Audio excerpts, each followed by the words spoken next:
Welcome back. Alright, I need some genuine advice here because I messed up big time and I'm completely lost. So my boyfriend 28 and I 28 female have been together for 4 years now. And I can't deny that he's amazing. Everything was going great until I met his best friend that was living in a foreign country past few years. At first, I thought he was very attractive, but I brushed it off as nothing. However, I couldn't help but notice that he acted a certain type of way with me whenever my boyfriend wasn't around or when my boyfriend wasn't looking. I could feel his gaze upon me, and it excited me. I know how horrible that sounds, but I swear it meant nothing. He has this dark, brooding, mysterious personality, quite opposite to my boyfriend's outgoing, chipper personality. I didn't think much of him then because he had a girlfriend at the time. But a few weeks ago, things took a turn for the worse. My boyfriend's best friend invited me over to his place, and I agreed, thinking it was just two friends hanging out. We started watching a movie, and then he dropped the bombshell that he had recently broken up with his girlfriend because he had feelings for me. We talked about it a little bit, and he acknowledged that they were wrong because my boyfriend's like a brother to him. I confessed that I harbored a bit of attraction towards him as well, but at the end of the day, we decided not to act upon it, because we both felt like hurting my boyfriend would make us look like assholes. So I left a bit after midnight and never breathed a word to my boyfriend. Nothing happened that night, but the dynamic of our relationship changed since. We started being flirty over texts, and even when we met, if someone wasn't around. One day, we hung out at my place. My boyfriend was supposed to come over too, but he got held up by traffic. Meanwhile, his best friend was over even earlier than we planned. We knew we were in trouble the moment he came into the house. Next thing I know, he's getting touchy with me. And before I knew it, we ended up kissing and, well, one thing led to another and we ended up having sex. Both of us instantly regretted what happened, feeling guilty and remorseful beyond measure. We couldn't bear the weight of our actions, so we decided to come clean and tell my boyfriend the truth, but then decided against it because of how much it'll hurt him. We vowed never to let a repeat of this happen again. However, after a few days, we slept together again. This time at his place. This is how it went. A few days ago, my boyfriend's best friend asked me to come over again to pick up my hoodie I had left at his place. At first I was hesitant, but he insisted I come in, assuring me that he wanted to make sure I was doing all right about what went down. I was a bit hesitant, but I guess I needed some form of closure as well, so I went over to his place. Well, you can probably guess what happened next. One thing led to another, and we ended up having sex again. I know, I instantly regretted it, but he said we shouldn't tell my boyfriend this time either to spare him from further pain. And I agreed. But the guilt is eating me alive, and I can't bear to keep this secret much longer. I feel like I don't deserve my boyfriend's love and trust after what I've done. I am torn and in need of some serious advice on what I should do in this mess I've created. Please help me figure out the right path forward. Update 1.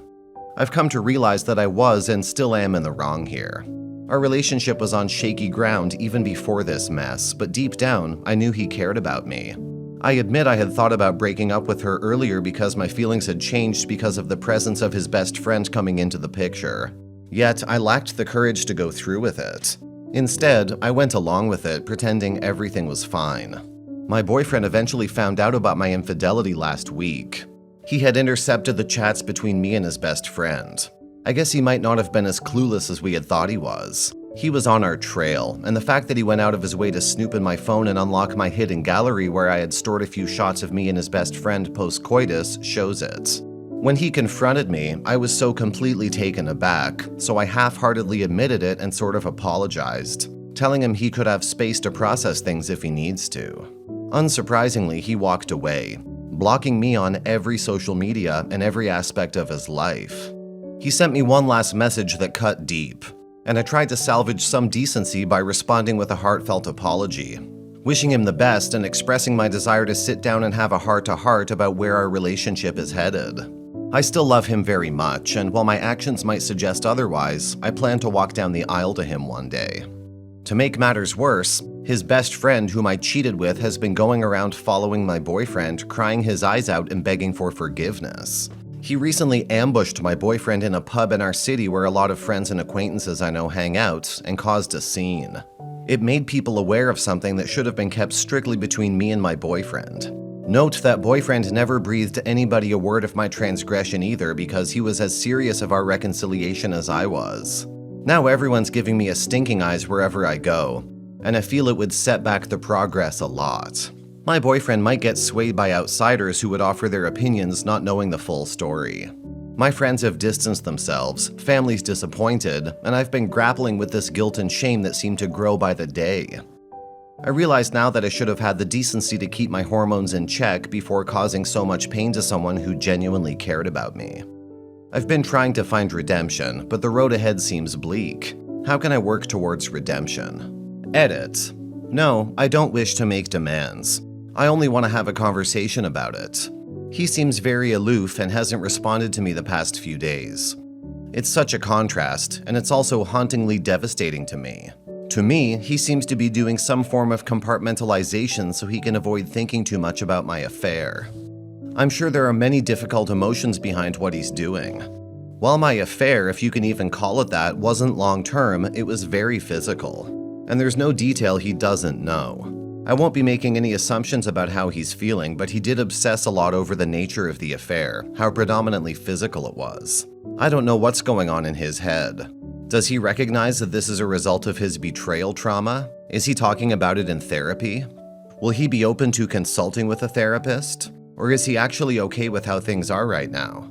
I want him to talk about these things. I will not make demands. I simply wish to have a conversation. But I don't know if it's a good idea to have this conversation at all.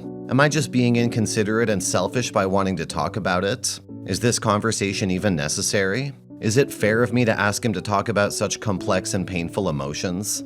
I don't normally hesitate to initiate hard conversations regardless of the shame it brings me, but this issue seems to be so intricately tied with his trauma and painful emotions.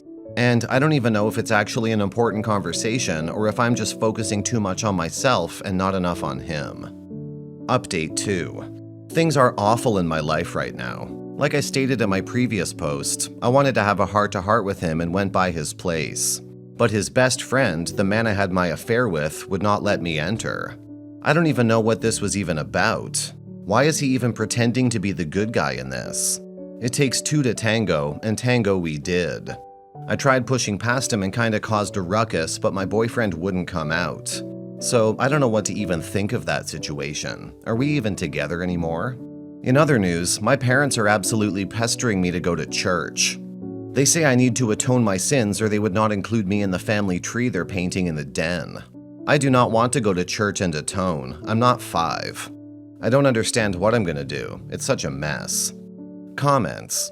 The key now is to learn from this experience and strive to improve in the future. Take this painful lesson to heart and recognize that a clear-cut decision, either ending the relationship or working on it, could be the wisest path forward. Consider seeking therapy to help you navigate through your emotions and underlying issues. If professional therapy is not immediately available, start journaling your thoughts as a way to process and gain clarity during this time of space and self-reflection. Consider reflecting on the events and circumstances that led up to the incident. When you notice similar patterns aligning, take note and be mindful of the context. Whether it involves romantic relationships, friendships, or coworkers. It's important to examine the specific issues that contributed to your general unhappiness before the cheating, avoiding vagueness. Be honest with yourself about any attempts to justify your actions and seek support from trusted individuals or professionals if possible. Conversations with people who know you well and you can trust can be invaluable during this process. Don't be too hard on yourself. You made a mistake, and now it's time to learn from it. Feeling guilty is natural, but with time, you'll find it easier to move on. Acknowledging your actions took courage, even though they were hurtful. Your family and friends might be disappointed, but true friends will see your remorse and support you. You've already taken responsibility for your mistake. So now focus on forgiving yourself and using this time while you're still single to improve yourself, becoming a better person for your future partner.